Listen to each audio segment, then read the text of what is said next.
ನೀವಾ? ನಾನೇನೋ ದೆವ್ವ ಬಂದ್ಬಿಡ್ತು ಅನ್ಕೊಂಡೆ. ಎಲ್ರು ನನ್ನನ್ನು ಹೆದರ್ಸೋರೆ ಆಗೋದ್ರು.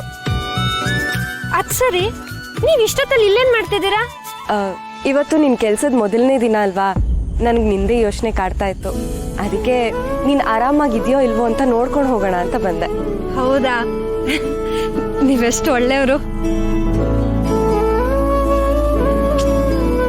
ಹೌದು, ಪ್ರತಿ ಸಲ ನನಗೆ ಯಾಕೆ ಹೀಗಾಗುತ್ತೆ? ನಾನೇನೋ ಒಳ್ಳೇದ್ ಮಾಡಕ್ ಹೋಗ್ತೀನಿ, ಅದ್ ನೋಡಿದ್ರೆ ನನಗೆ ಉಲ್ಟಾ ಹೊಡೆಯುತ್ತೆ. ನನ್ಗೂ ಅದೇ ಅರ್ಥ ಆಗ್ತಿಲ್ಲ ದುರ್ಗಾ. ಎಲ್ಲ ಎಡ್ವರ್ಟ್ಗಳಲ್ಲೂ ನೀನ್ ಅದ್ ಹೇಗ್ ಇನ್ವಾಲ್ವ್ ಆಗಿರ್ತೀಯ ಅಂತ. ಹೋಗ್ಲಿ ಬಿಡು ದುರ್ಗಾ, ನೀನೇನ್ ಬೇಕು ಅಂತ ಮಾಡಿಲ್ಲ ಅಲ್ವಾ. ಮಗು ಮೇಲಿರೋ ಕಾಳಜಿಗೆ ನೀನ್ ಹೀಗೆಲ್ಲ ಮಾಡ್ದೆ ಅಷ್ಟೇ.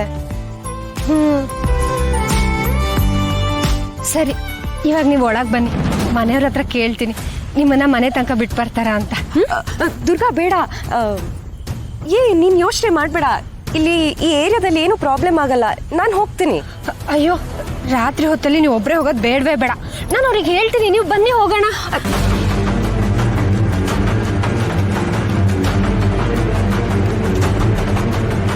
ಅಯ್ಯೋ ಭಗವಂತ, ನಾನೇನಾದ್ರೂ ಮನೆ ಹೊಸ್ಲತ್ರ ಹೋದ್ರೆ ದಿಗ್ಬಂಧನ ನನ್ನ ಆಚೆ ಎಸೆಯುತ್ತೆ. ಬೇಡ ಅಂತ ಹೇಳ್ದೆ ಅಲ್ವಾ ದುರ್ಗಾ. ಯಾಕೆ ಇಷ್ಟೊಂದು ಹಠ ಮಾಡ್ತಿದ್ದೀರಾ ನೀವು? ಈ ಹೊತ್ತಲ್ಲಿ ಹೆಣ್ಮಕ್ಳು ಒಬ್ಬರೇ ಓಡಾಡೋದು ಅಪಾಯ. ಈ ಸಿಟಿ ಬಗ್ಗೆ ನನಗಿಂತ ಹೆಚ್ಚಾಗಿ ನಿಮ್ಗೆ ಗೊತ್ತಿರುತ್ತೆ ತಾನೇ? ಕರೆಕ್ಟ್, ನೀನೇ ಹೇಳ್ದೆ ಅಲ್ವಾ ಲೇಟ್ ಆಗಿದೆ ಅಂತ. ಇಷ್ಟೊತ್ತಿನಲ್ಲಿ ಅವ್ರ ಹತ್ರ ಹೆಲ್ಪ್ ಕೇಳೋದು ಚೆನ್ನಾಗಿರಲ್ಲ ದುರ್ಗಾ. ಅದು ಬೇರೆ ಇವತ್ತು ನಿನ್ನ ಮೊದಲನೇ ದಿನ. ಇವತ್ತೇ ಅವ್ರ ಹತ್ರ ಫೇವರ್ ಕೇಳಿದ್ರೆ ಅವ್ರಿಗೆ ಏನು ಅನ್ಕೋತಾರೋ ಏನೋ. ಅದರಲ್ಲೂ ಅವ್ರಿಗೆ ನನ್ನ ಪರಿಚಯ ಕೂಡ ಇಲ್ಲ.